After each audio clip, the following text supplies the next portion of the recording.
ജ്യോതിഷത്തിൻ്റെ വാതായനങ്ങൾ തുറക്കുന്നു. വനതുർഗ ജ്യോതിഷത്തിലേക്ക് എല്ലാ മാന്യ പ്രേക്ഷകർക്കും അർത്ഥമായ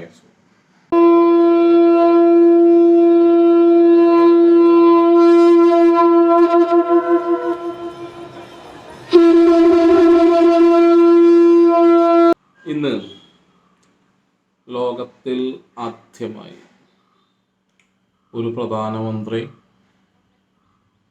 പ്രാണപ്രതിഷ്ഠ ചെയ്തത് എന്താണ്, എന്തുകൊണ്ടാണ് എന്ന് ഈ അയോധ്യയിൽ പ്രതിഷ്ഠ കഴിഞ്ഞപ്പോൾ പലരും നമ്മൾ വിളിച്ച് ചോദിക്കുകയും കമൻറ്റിലൂടെ ചോദിക്കുകയും പലരും ചോദിച്ചു. അപ്പോൾ എല്ലാവർക്കുമായിട്ട് ഉള്ള ഒരു ഉത്തരമാണ് ഈ വീഡിയോ. ഈ ചാനൽ ആദ്യമായിട്ട് കാണുന്ന വ്യക്തിയാണെങ്കിൽ സബ്സ്ക്രൈബ് ചെയ്യാൻ, വീഡിയോ ഇഷ്ടപ്പെട്ടാൽ ലൈക്ക് ചെയ്യാനും മറ്റുള്ളവരിലേക്ക് ഷെയർ ചെയ്യാനും മറക്കരുത്. നമ്മുടെ പ്രധാനമന്ത്രി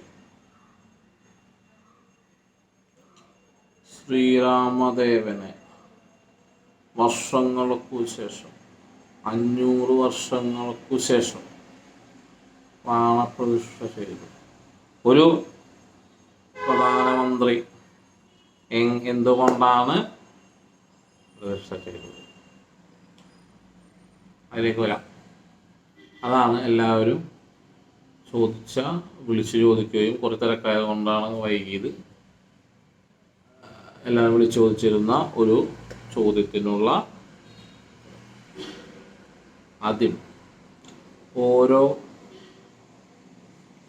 ഞാനായാലും നിങ്ങളായാലും ആരായാലും ഓരോരുത്തർ ജനിക്കുന്നതിന് ഓരോരോ ലക്ഷ്യങ്ങളുണ്ട്. ആ ലക്ഷ്യങ്ങൾ പൂർത്തിയാക്കാതെ വരുമ്പോഴാണ് നമ്മൾ അടുത്ത ജന്മത്തിലേക്ക്, മോക്ഷം കിട്ടാണ്ട് അടുത്ത ജന്മത്തിലേക്ക് നമ്മൾ ജനിച്ച് ആ ആത്മാവിനെ, ആ കർത്തവ്യം, ആ ലക്ഷ്യം, ജന്മലക്ഷ്യം പൂർത്തീകരിക്കാതെ മോക്ഷത്തിലേക്ക് ലയിച്ച് പോകാൻ പറ്റില്ല. അത് എനിക്കായാലും ഈ വീഡിയോ കാണുന്ന ആർക്കായാലും ജന്മ ലക്ഷ്യങ്ങളുണ്ട്. അത് കണ്ടുപിടിക്കുന്നതിൻ്റെ പേരാണ് ഉപാസന എന്ന് പറയുന്നത്, അല്ലെങ്കിൽ സേവ എന്നൊക്കെ പറയുന്നത്. ആരാണ് ഞാൻ, എന്തിനാണ് ഈ ഭൂമിയിൽ ജനിച്ചത് എന്നുള്ള ചോദ്യത്തിന് ഉത്തരം കണ്ടുപിടിക്കുന്നതിൻ്റെ പേരാണ് ഉപാസനാതലം. ഓരോരുത്തർക്കും ഓരോ ജന്മലക്ഷ്യങ്ങൾ ഉണ്ട്, അത് കണ്ടുപിടിക്കുക. അങ്ങനെ ആ ലക്ഷ്യം എന്താണെന്നും ആ കർത്തവ്യമാണ് ഒന്ന് പ്രധാനമന്ത്രിയിലൂടെ നമ്മൾ കണ്ടത്. ആളുടെ ജന്മലക്ഷ്യവും ആൾ ജനിച്ചതും അതിന് രാമനെ പ്രതിഷ്ഠിക്കുക, പല ഇതുണ്ടാവാം. ഇനി അതിനു മുമ്പ് ആളെന്തൊക്കെ ചെയ്തു?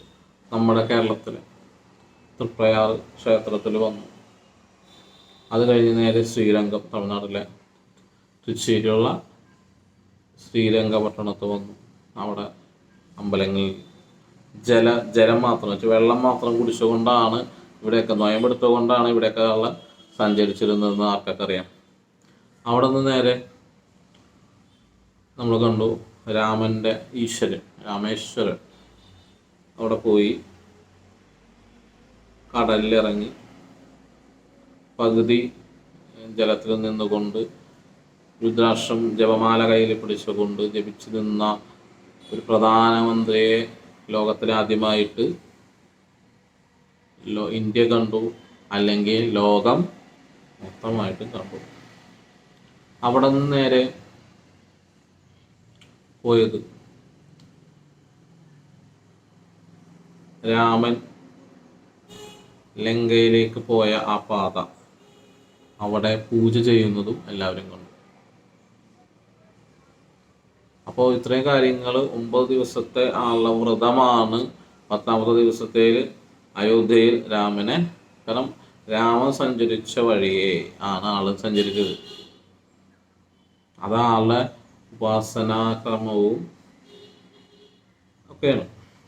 അത് കഴിഞ്ഞ് അയോധ്യയിൽ വന്നു. നമ്മുടെ ഇവിടെ നാട്ടിൽ ഒരു പ്രതിഷ്ഠ നടത്തുമ്പോൾ എന്തൊക്കെ ചെലവുകളുണ്ടാവും, എത്ര ദിവസങ്ങളെടുക്കും. ഇത് അദ്ദേഹം പൂവ് കൊണ്ടും വിളക്ക് കൊണ്ടും ഒരു പ്രതിഷ്ഠ ചെയ്തപ്പോൾ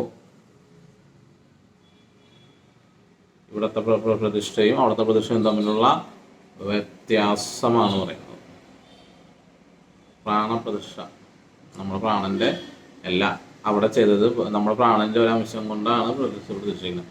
അല്ല അവിടെ ചെയ്തത് മറ്റുള്ളവരിൽ നിന്നും, അവിടെ നിൽക്കുന്നവരിൽ നിന്നുമുള്ള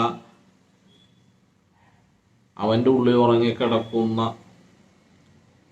രാമൻ എന്ന സത്യത്തിൻ്റെ അംശത്തെയാണ് അവിടെ വിഗ്രഹത്തിലേക്ക് നരേന്ദ്രമോദി, നമ്മളിപ്പോൾ PM പ്രധാനമന്ത്രി പ്രതിഷ്ഠ ചെയ്തു.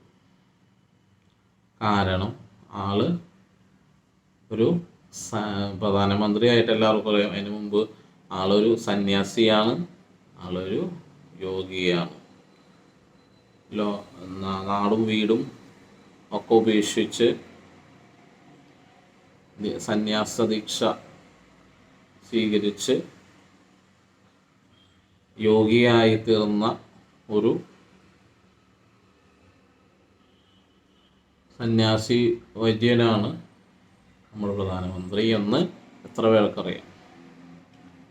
ബ്രഹ്മചാരിയായ അങ്ങനെ ഒരാൾക്ക് തന്നെയാണ് രാമൻ പ്രതിഷ്ഠിക്കാനുള്ള ഇത് വരുന്നത്. അതാണ് ആളുടെ ജന്മലക്ഷ്യം. അതാള് അതിനു വേണ്ടി ഉള്ള കാര്യങ്ങൾ നീക്കി അത് ആള് ചെയ്തു. അങ്ങനെ ഇവിടെ ഓരോരുത്തർക്കും ഓരോ ലക്ഷ്യങ്ങളുണ്ട്. ഇവിടെ ജനിക്കുന്ന ഓരോ ആൾക്കാരും ഓരോ വ്യക്തികളും നമ്മൾ പ്രധാനമന്ത്രി ചെയ്ത പോലെയുള്ള ഓരോ ലക്ഷ്യങ്ങൾക്ക് വേണ്ടി ജനിച്ചവരാണ്. അത് കണ്ടെത്തണം, അതിൻ്റെ പുറകെ പോകണം, അത് ചെയ്യണം. ഇതിനെയാണ് മോക്ഷം എന്ന് പറയുന്നത്. അതിനു വേണ്ടിയാണ് ഉപാസനതലം, ജ്ഞാനതലം, സേവാതലം, ആത്മീയ തലം എന്നൊക്കെ പറയുന്നത്. അത് വിവിധ തലങ്ങളിലൂടെ ആള് അതിൻ്റെ പുറകെ പോയി അത് ആള് ചെയ്തു. അത് ആളുടെ ലക്ഷ്യം.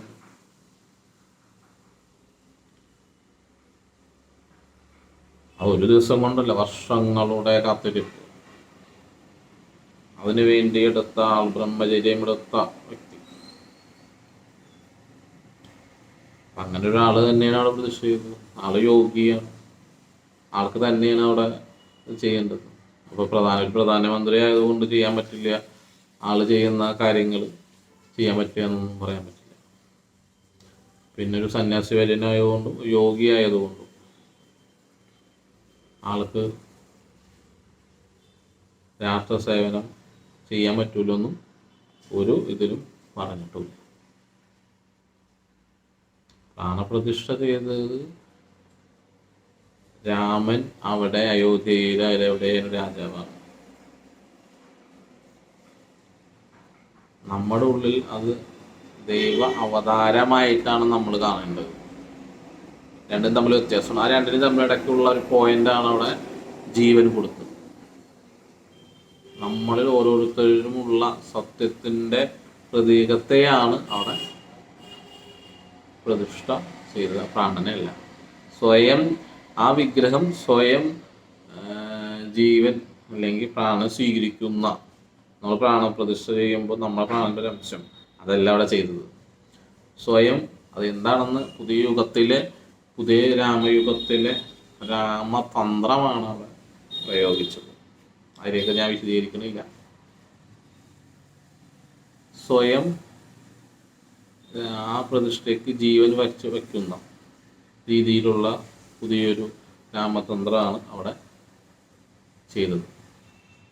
സ്വയം ആ വിഗ്രഹത്തിലേക്ക് പ്രാണൻ നൽകുന്ന എന്നല്ല, പ്രാണൻ ആർജിക്കുന്ന